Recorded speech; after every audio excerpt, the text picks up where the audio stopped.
Yo, it's your boy AO back with another episode of Lakers for Life Live. Had an early game against Charlotte today.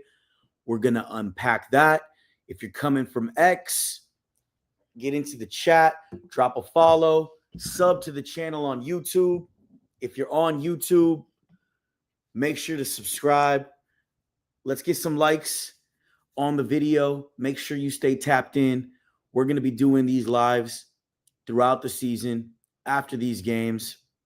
We're going to unpack all of this and work through some details today. I thought, to kick it off, we had a massacre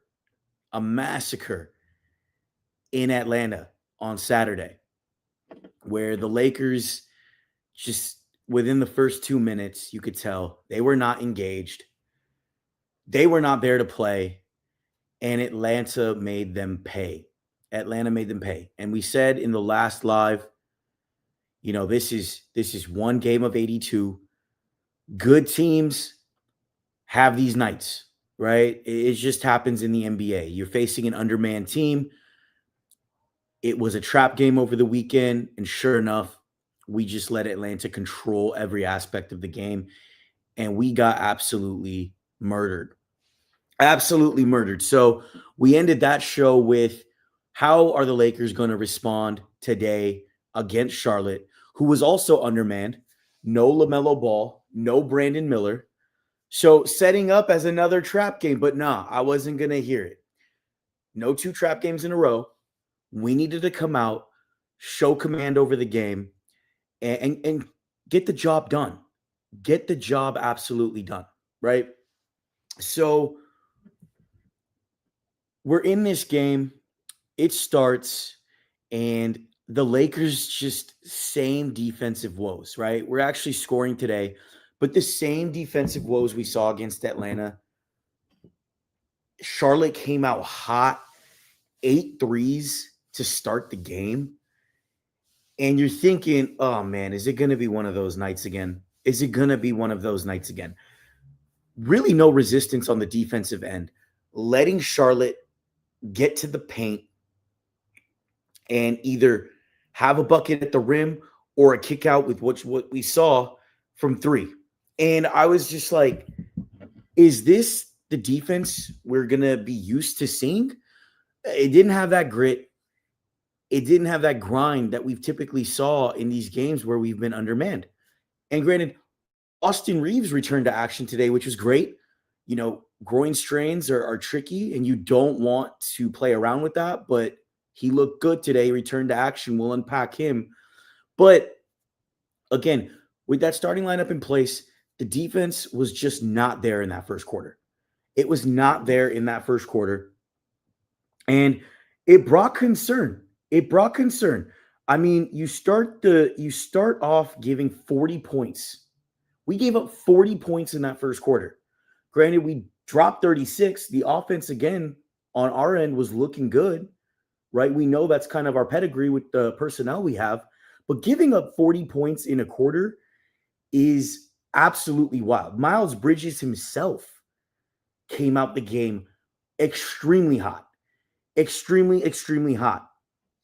But we did turn it around. And that's one of the big takeaways of today. We controlled those second and third quarters, outscoring Charlotte 60-38. We ended the second quarter on a 7-0 run. Otherwise, it was a pretty underwhelming second quarter. But I thought that 7-0 run, Austin hits that layup to end the half, gave us a little momentum. And in that third quarter, we outscored the Hornets 31-15, which was huge. Rui had himself a third quarter, 3 threes, a bucket, absolutely scorching fire. We were making the Charlotte Hornets turn the ball over, and we capitalized on those turnovers. At one point in the game, the points off turnover margin was very, very sizable. Now that margin kind of went away in the fourth quarter, but very, very sizable. And it allowed us to kind of take control of this game up by, I believe it was 16 to 18 points at one point. So it was great to see the Lakers finally lock in, come out in the third quarter, and take control. We get to the fourth quarter, we're up. It's a bit of sloppiness. We lose the sharpness. We take our foot off the gas, and it turns into a single-digit game at one point, which I don't necessarily like to see that. Like, I get it. It's NBA teams. These guys are skilled. They're going to go at you at any point in the game. But I wanted to see us take care of business in the third, which we did. And then rest the starters in the fourth quarter.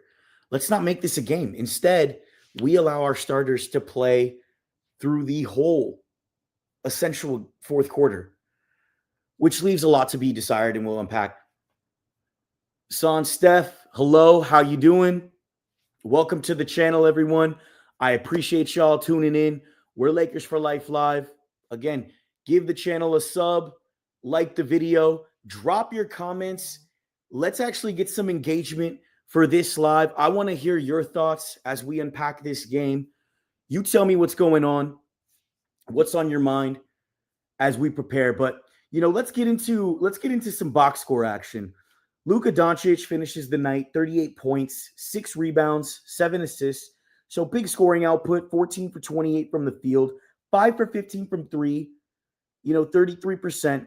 Between him and Reaves, 7 for 25. That's not going to get it done. Reaves continues to struggle from 3, but, only turned the ball over twice, which I thought was good. He had some bad turnovers in that Atlanta game, but I thought for the most part, he was pretty poised offensively. Austin Reaves, welcome back. Great to see him back. Picked up where he left off. 24 points, 5 rebounds, 7 assists, and 2 steals. Finished 7 for 17, 2 for 10 for 3. Didn't have the legs on a lot of those threes. We'll continue to see how that 3-ball develops. Again, I'm not worried about Austin's 3-ball. I think it'll come around. He has had 3 games where he struggled prior to the injury too. So we'll take a look at that. But 24 points.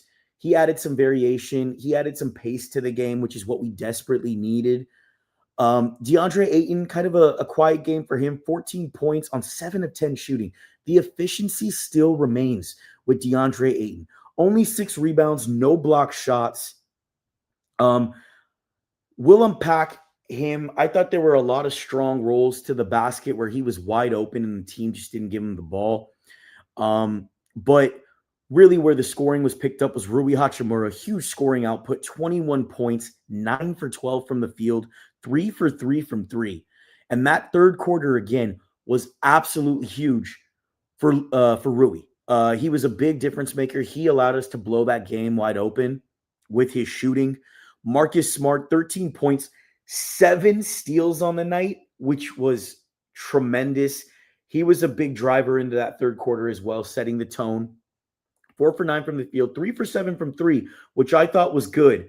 6 assists on the night. He was great. The starters all in double figures. We didn't see a lot from the bench. Jake LaRavia, 6 points, 3 assists, 2 for 8 from the field. So a very underwhelming game for Jake. Just couldn't find any rhythm today. Dalton Connect continues to be underwhelming. I like the 5 rebounds. Jackson Hayes got a few minutes as well, too. But this was very much a starter's game for us. Charlotte, Miles Bridges, 34 points. He started the game off very, very hot. Con Knippel, 19, 10, and 9. 6 for 11 shooting. I thought he was great. He brings a lot of poise to the game. I saw him in Summer League in Vegas. Didn't come out great in his debut, but picked it up. And I think he's a very strong player for Charlotte. I'm very excited to see him develop. I think they need his poise on that team to complement LaMelo Ball and Brandon Miller once they come back and are healthy. But, again, that first quarter was an obliteration by Charlotte, putting up 40 points. I mean, they finished the game with 111, so you only give up 71 points through 3 quarters. Which I thought was huge. The points off turnovers finished 31-22. There was a much, much bigger margin when we were going through that third quarter, which is what broke the game wide open. But for the most part, I thought it was pretty balanced. 50% shooting on the night, 36% from three for the Lakers. But Charlotte, 52% from the field. So they shot better than us throughout the game. They just had far fewer shot attempts, only 71. We were drawing a lot of turnovers. They turned the ball over at a heavy rate today, which was the difference in the game. They shot 47% from three, made three more threes than us. So from a scoring output, they were on fire. They were absolutely on fire. We had 14 fast break points today, which I thought was a big uptick. And we saw a lot of that pace increase in that third quarter. As we break down after the box score, we break down the game. I think there's a lot to be desired here. I didn't like how we started off the game defensively, just not locked in. When you set yourself up for a game that's coming up, a showdown against OKC on Wednesday, which is my barometer test, it's an early barometer test to see how we are against the league's best, right? If we come out with that defensive engagement like we did today and like we did against Atlanta on Wednesday, that game is going to be over in the first quarter, probably within the first 6 minutes. OKC not only can put runs on you and make you pay if you turn the ball over, but their defense is on point. They have so many different defenders that they can throw at you, from Caruso to Lou Dort to AJ Mitchell off the bench, right? They got Wiggins over there. SGA himself is a good defender. They have bigs in Chet and Hartenstein, right? So they can play big. And if we start off with this type of pace and this type of engagement like we did today against OKC, it's just not going to bode well for us.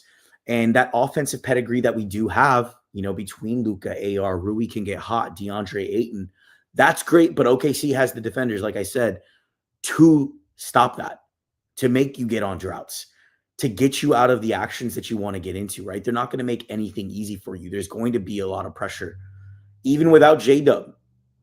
So there's a lot of focus that we need going into Wednesday, and we haven't necessarily seen that on this road trip end to end. Again, we had a great second and third quarter, end of the second quarter, and that full third quarter where we outscored Charlotte. But then again, this is Charlotte, one of the bottom teams in the East. You're supposed to be doing this, right? We shouldn't have to talk about, we needed a big third quarter push to control the game against an undermanned Charlotte Hornets team. And I get it. You can, I got some comments on the last Twitter of relax. It's just one game against Atlanta, but I want to see end-to-end games where we handle business.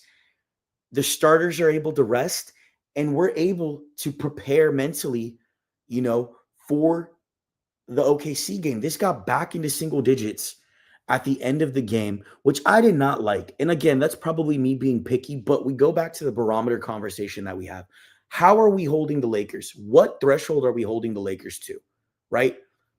If the level is we want them to contend, build off that, we're now 8-3, right?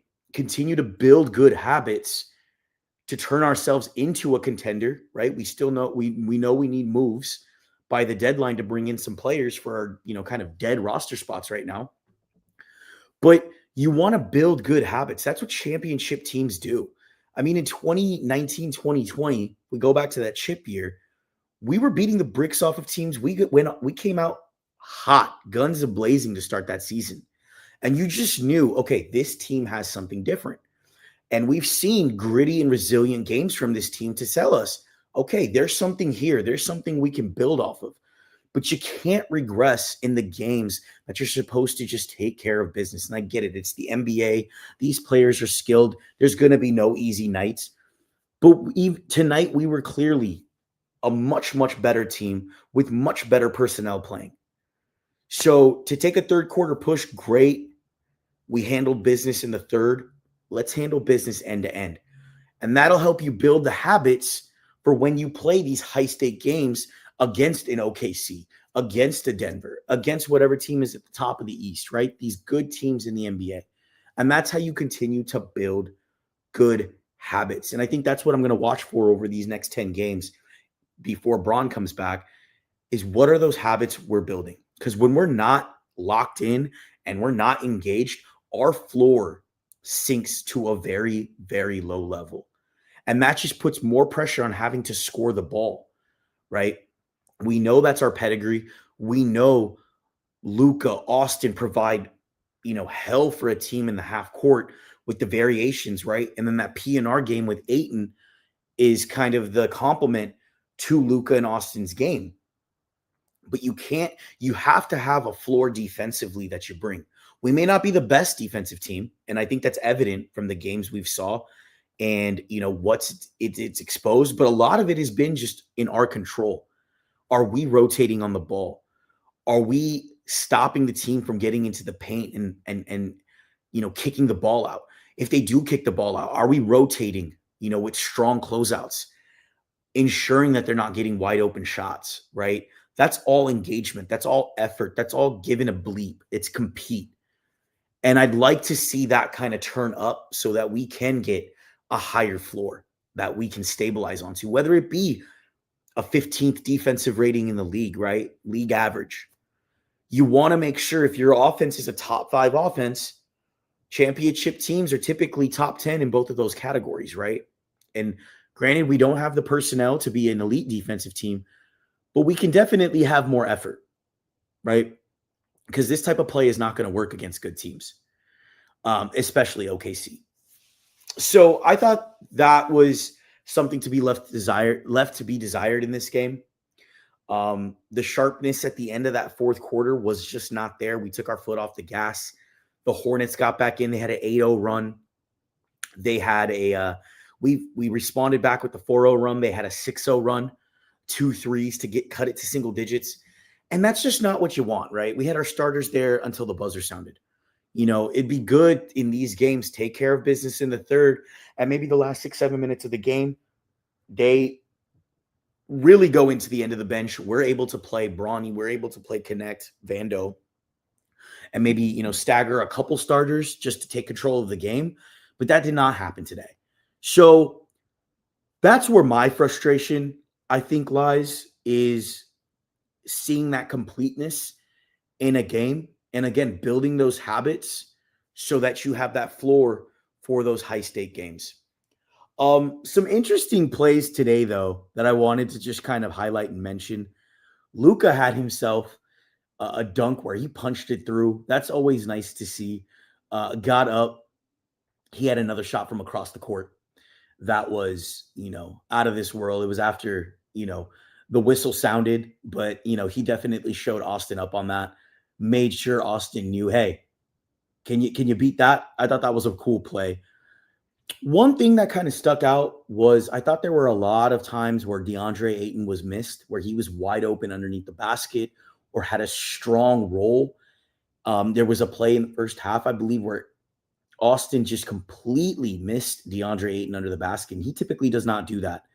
And I was trying to see how DeAndre's engagement throughout the game, right, was that frustrating him? And, again, he had a very quiet night on a very efficient night, 7 for 10 shooting. I think that's an area where we need to continue to optimize and continue to double down on. The guy can score. We had a highlight reel that went into just how good his efficiency has been. And it's been amazing to see. And I think we need to double down on that. That's a great release valve for both Austin and Luka, as well as when LeBron comes back. So I think there's a lot to be desired there. But, overall, this is the NBA. Charlotte still had some players on the floor. Granted, we were the better team, and we did come out with a victory. We won by 10. It wasn't at the degree I'd like it to be. That's me being picky and wanting to see, just let's have a blowout. Let's just take care of business. But you always are good with the W, right? And now we move to OKC, which again is going to be a big barometer test for us. I'm very, very excited to see how we come out against them. Luka We saw last season go on burners against OKC. Despite their defenders, he is a hard player for them to guard.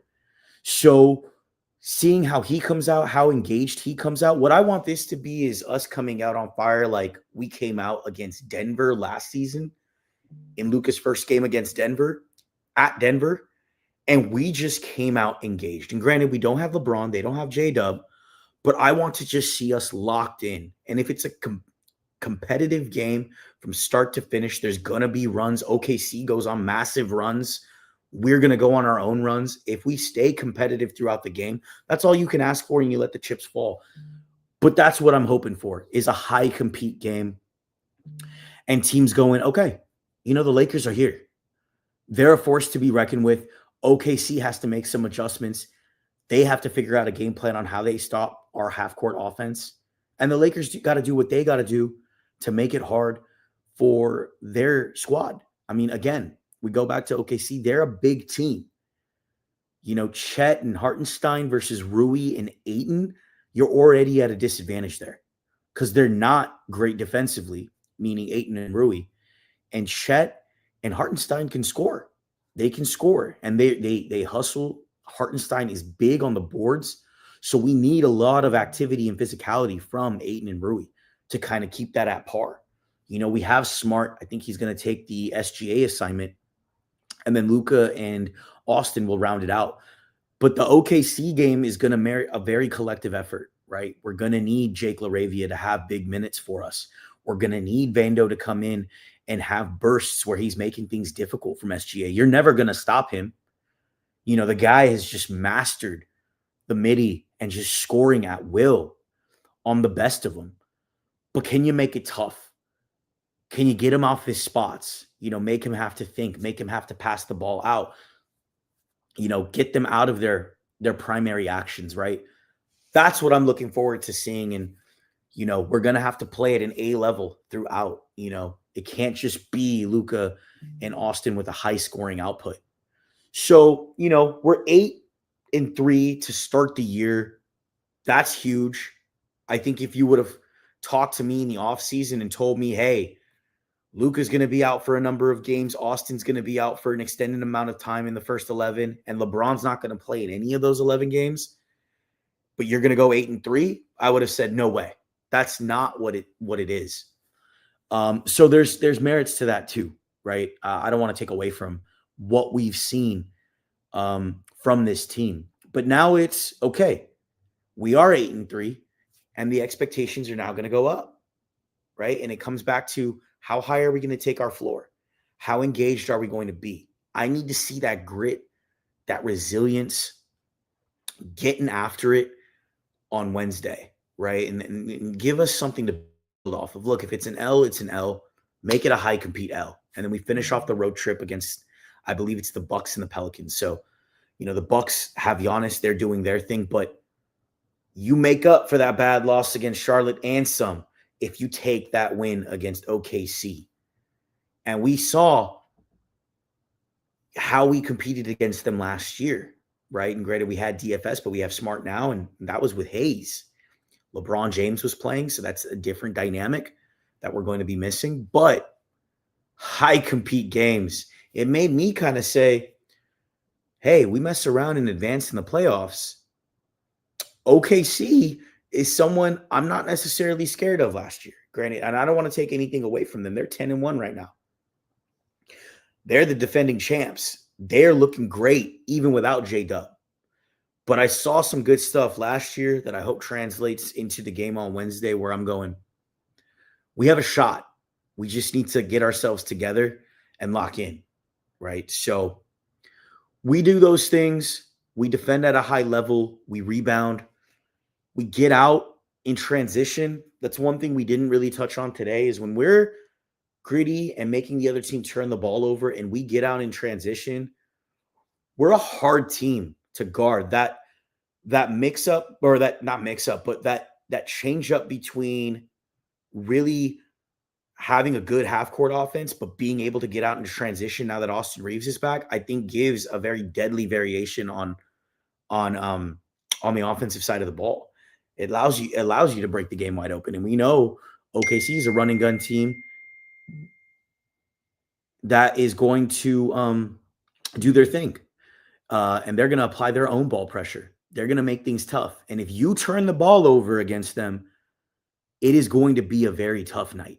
It is going to be a very tough night. So ensuring we're not sloppy, ensuring we're executing is also going to be a key. So let's see. This is our first barometer test of the year in game 12 of the season. I'm excited to see how we stack up. We're going to go live after that game. But again, if y'all been watching, please subscribe to the channel. Tap in. I'm going to have Shay on the show Wednesday night to break it down, get his perspective, so we'll get some discourse going. But again, drop them comments. Get over to YouTube and drop the comments. Hit the video with the like. Stay tapped in with me. And again, like it or hate it, drop a comment and debate it. Peace, y'all.